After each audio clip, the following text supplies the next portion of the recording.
जो भी प्रवचन जाओ शुणा पाइब। आकर्षण बंद कर दियो, तुम जीवन अधा समस्या दूर हो। तुम्हें जहाँ चाहब ता कर, किंतु केही कहबेनी केमिति बंद करवा दरकार। गोटे एग्जांपल आसतु बुझा।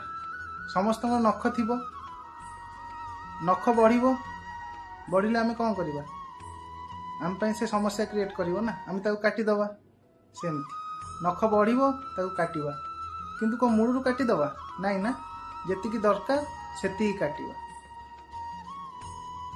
सेहीपरि आकर्षण जेतिकी दरकार सेतिकी पर्यंत रखिबा, सेटा कौन कह जाए कर्तव्य।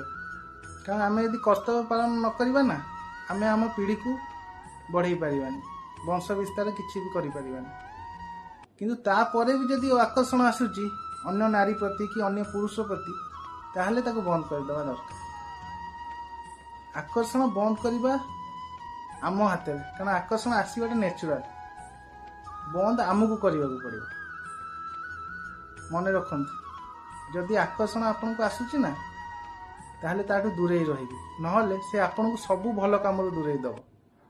आपण ताठू दूरे रहिबे, नले सी आपन को बहुत समस्या पकईद। जिते जल्दी एटा बुझीजिबे आपण भल। जय जगन्नाथ।